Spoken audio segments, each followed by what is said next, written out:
All right, well, today we're gonna continue with the seat mount situation, I guess. And so I made this tube in the last video. I got this all fabricated and ready to tack in. And that's gonna be the removable tube for the front support on the seat bracket mounts. We discovered that the transfer case shifter linkage, or the shifter system, was going to interfere with this tube. So I took the tube and modified it and cut that relief in it and re-welded it. And I think it'll be plenty strong, but I'm also thinking I might take another piece of tubing, cut it in half, and lay it over the top of this and weld it on just to add more thickness in here.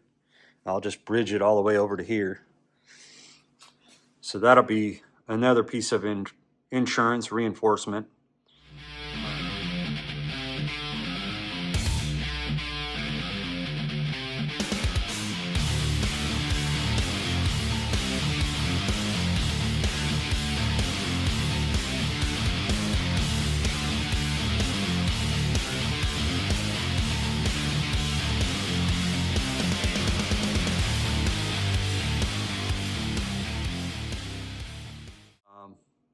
I put the seat back in here temporarily just to see where it landed in relation to the shifter linkage, and the front of the shifter was going to interfere with the inside of the seat. It didn't interfere with it, but this shifter base that the sticks mount to it's with the stock linkage setup. It sits right here. And the front of the seat is about right here. And if I wanted to move the seat forward at all, it was going to hit this block. This shifter linkage here is based on a piece of 1/2-inch all thread, which I happen to have some. Obviously, this tube is a special tube that's machined to fit over a boss on here and then a boss on here. So I'll have to get some more of this tubing. And anyway, what I'm driving at is that makes this adjustable. So I can make this shifter base a custom length and make it fit my project here or my setup. So I went ahead and took some all thread, threaded it in there, and I just have these spacers in here temporarily. I don't know where it is gonna fall after I get the seat in here. I'll kind of solidify that and make that more permanent, but for right now, it's just in there for mock-up. So what I need to do now is I'll probably go ahead and reinforce this tube. I'll get this tacked in here, and then I'll start working on my rails that go front to back to support each side of the seats. And I've already got some ideas in mind on how to do a quick removable seat system and also make it adjustable position-wise front to back. So here we go.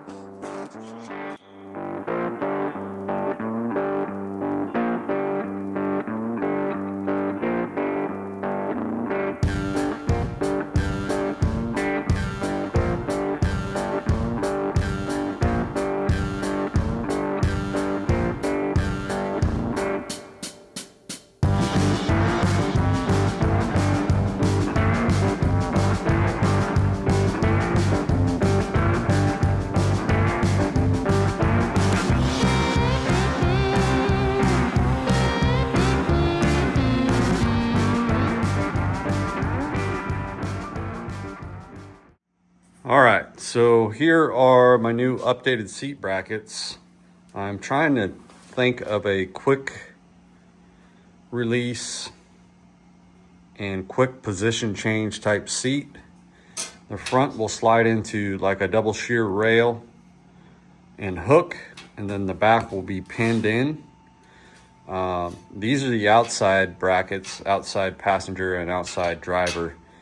I've got another bracket that looks very similar to this, except for it's got a break in it, and it comes over, and then it will mount more toward the inside of the seat because the transfer case is in the way. So let's go look at that. All right, so here is my inside bracket design. So it's got a brake in it.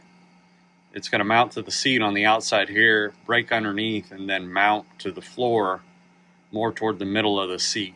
And I'm going to go ahead and try to bend this up here with my mag brake, and I'll have to cut reliefs in it and then weld it back together, just because the mag brake is not rated for 1/8 inch plate. It's only rated up to 16 gauge steel. So, but that'll be an easy way to get a clean brake, and then I'll just have to weld it back up. We'll see if that works.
We're over here at the press brake. I've got this small die in here to make tighter radius bends. I decided not to put as many relief cuts in this to use the other brake. Anyway, I wanted to use a heavier duty brake. Sometimes I'm a little bit, sometimes I'm sorry that I choose to use this one, because for some reason it doesn't press evenly. But I think with these reliefs, I think we'll be okay. So now I just need to be mindful of which direction this seat bracket's got to go. So anyway, I got to turn it over, do this one, and then do this one. I think I'll do this one first, and we'll see how that goes. Hopefully I have enough meat right here so it doesn't deform too much. We'll see.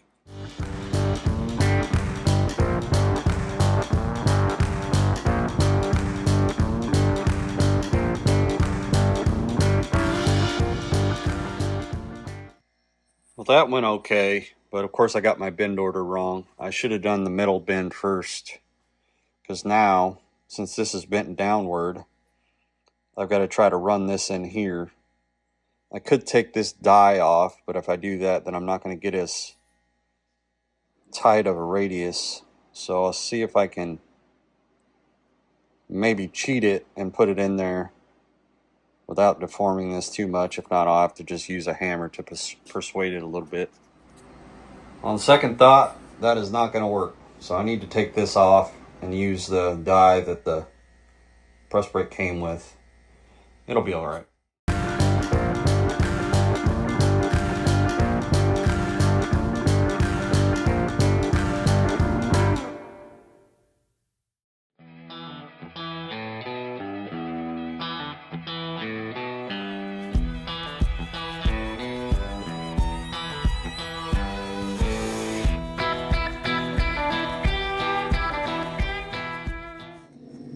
Well, that worked out pretty good. This side where my thumb is not quite 90, and I might have to adjust that a little bit, but I also remembered that the sides of the seats aren't 90 either, so we'll see if that works.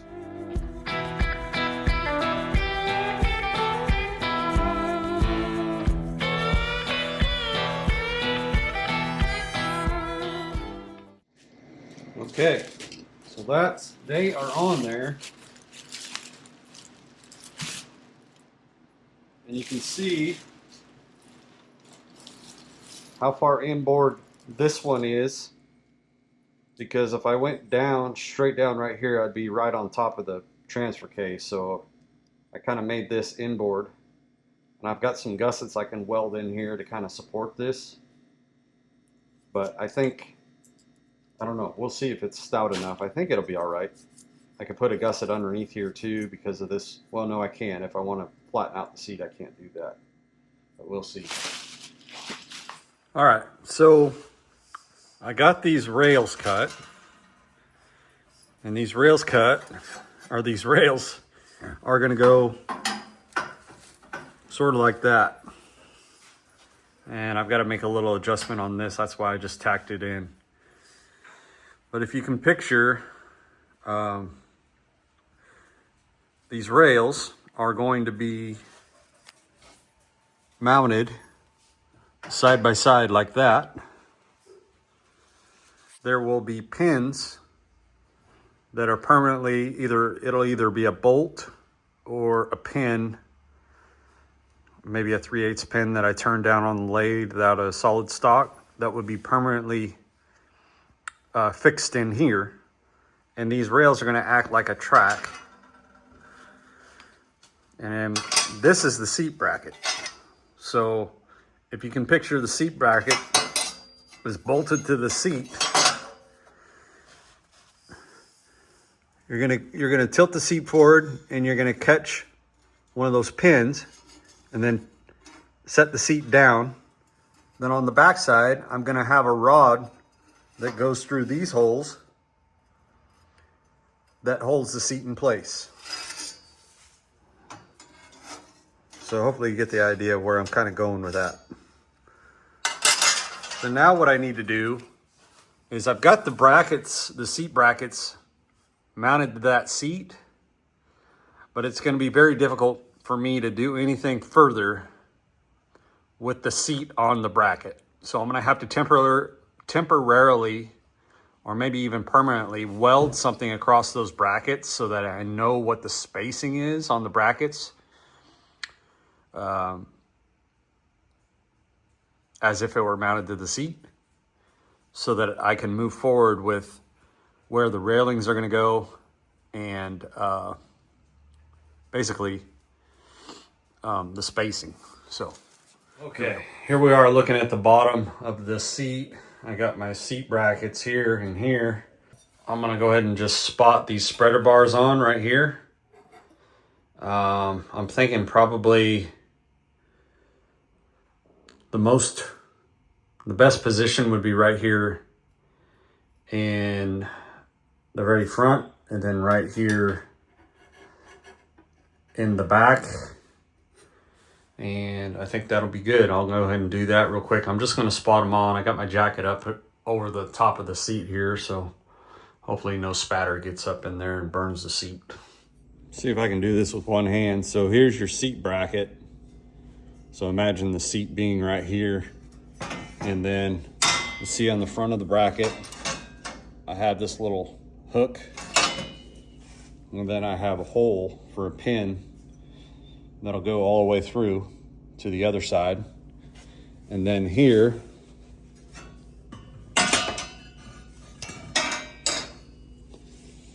I have the rail that this system will work into. Where these bolts are right here will be the 3 front positions, and I'll probably just weld rods across here. And then so if I want to adjust the seat position, I tilt the seat forward and catch one of these pins with that hook, and then tilt it back, and then it goes back down through that position, or these holes are pre-drilled, and then I just slide a rail, or slide a pin all the way through, a removable pin. So these rails will be on both sides.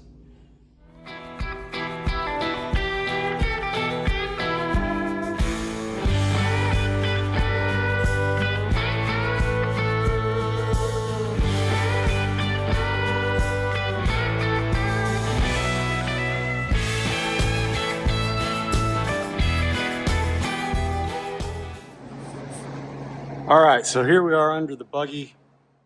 I got the GoPro mounted up there for time lapse, but I've got this rear tube mounted in. I've got this rear tube welded in.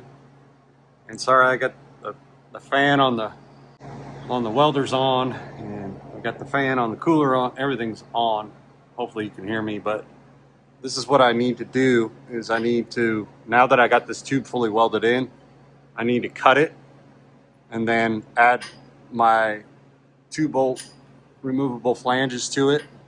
And I think I'm gonna add them probably somewhere right there, just to make sure that I have enough space to get around the backside to weld it in with the nozzle on the welder.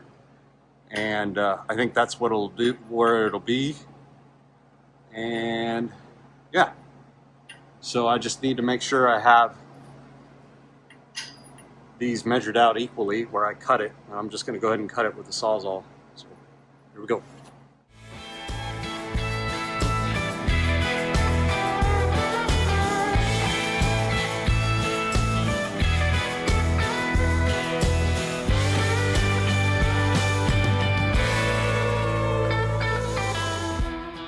All right, so I've got those cut off, or I've got that tube cut off. So I've got these little stubs on both sides here. And now I've got that measurement right there is 20 3/8. So now I've got to make the tube with the flanges, account for the flanges, and weld those flanges up on that tube.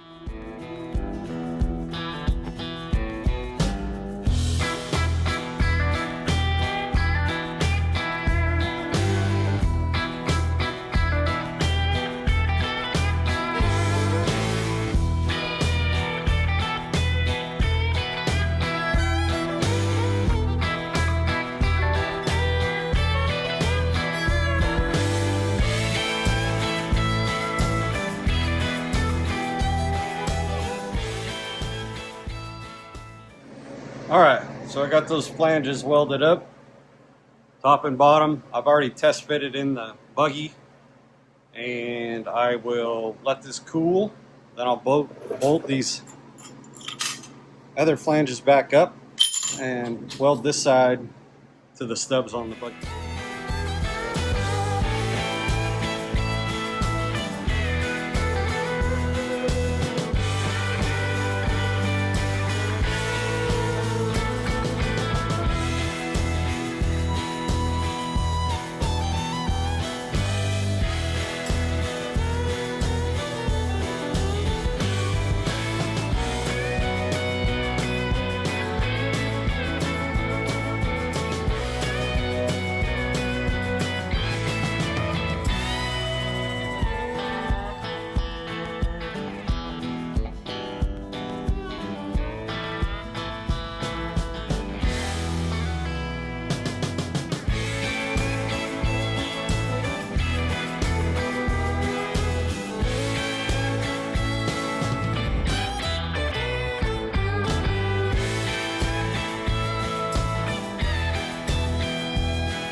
Okay, so we've got this rear removable tube tacked in. I've got it leveled out this direction. I need to level out this direction. But before I do that, I need to address these front holes here that the hook for the seat bracket is going to catch. And these are slightly less or slightly smaller than 3/8.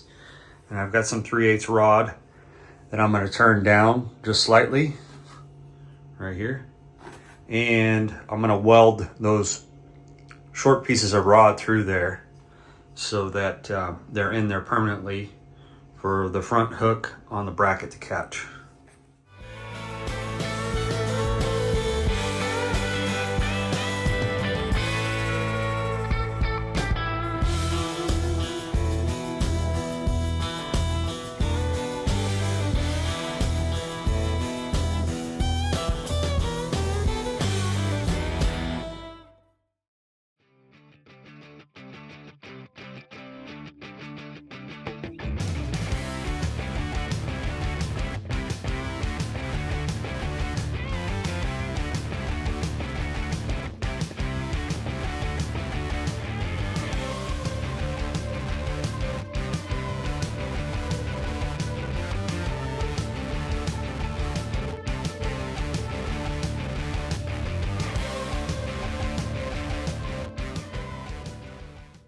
All right, so I got these pins machined on the lathe, And I'm going to use some washers for spacers, and I'll weld them in here,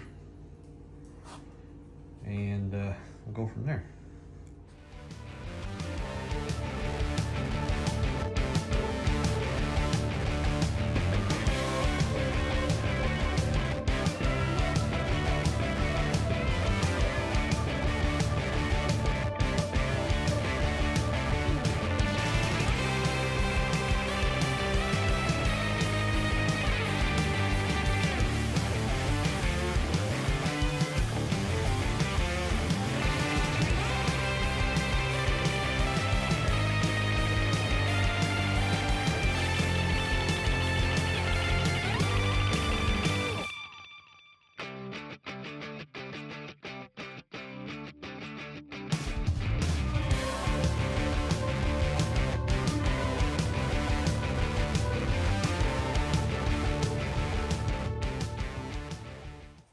All right, after much adjustment, I guess sort of cussing and discussing, I've got these rails put together.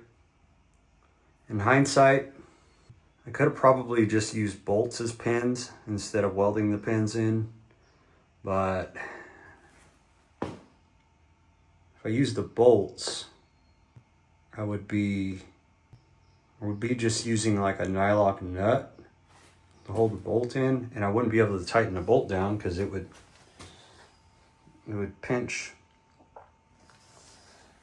the rail together. And then if I pinch the rail together, I can't get this thing in and out easily. But if I leave it loose and I use a nylock nut and a bolt, then that nylock nut and bolt is vibrating around and rattling and making noise. So I didn't want to do that either. So now what I need to do is I've got 2 inside rails done. And these 2 inside rails are going to straddle this tube. But I went ahead and put the inside rail on the outside of this seat bracket so that I can figure out my elevation of this outside rail, because the outside rail is going to have to attach differently to the structure of the buggy here, which will be these tubes here. So I'm going to have to cut tabs that'll go into that outside rail and figure out you know, how to level them out, or actually I need to figure out the height of that tab. The tab will go over top of these 2 tubes. So that's what we're going to do now. Okay, this is what we got. I've got this side just tacked in, and I'm going to take it out, take the bracket out, mount it to the seat, put it back in here. I used the laser to get it as square to the car as I could, and used the level to go left to right. I had to do some tuning on these brackets, so hopefully they hold. I had to do some tuning on these tabs. I had to cut a shorter tab because the back just needed to be a little bit shorter. But just minor little adjustments here and there. I think we're on to something. Hopefully these tacks, yeah, these tacks should hold. I'm gonna mount this to the seat, and we'll see how much of a bear it is to get in and out. I don't know. We'll see.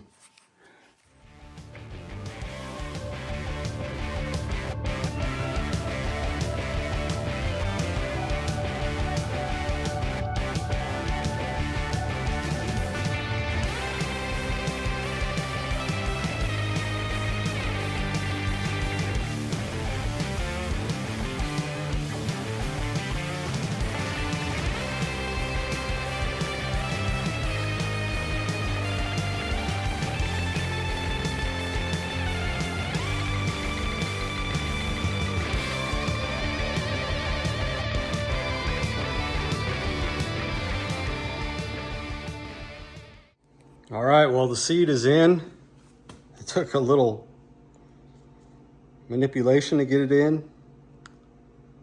I wasn't able to put it in the rearmost position at first because I wasn't able to tilt the seat up as much as I needed to get the hook to go down into the pin on the inside because the cross tube is right there.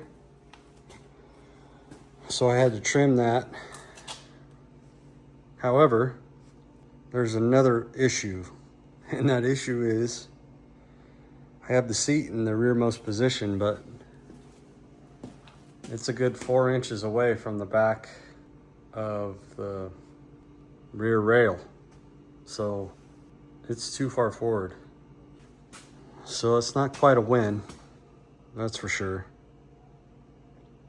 I'm gonna have to modify something. Either modify the rails and add another hole to them, or modify the seat brackets, which I think that's going to be a problem. I have plenty of room to add another hole in the front of the rail, but I'm on the last hole in the rear of the rail, and you can see. Anyway, hashtag learning. All kinds of learning. I don't know what happened there. I don't know if I didn't have my coffee or what the deal is, but hey, that's part of the deal. That's kind of a fail, but it's not, but it is. I already cut those rails. Dang it. Oh, there it is. Well, until next time, I'll see you guys on the next episode, and the seat mount saga will continue. Thanks for watching.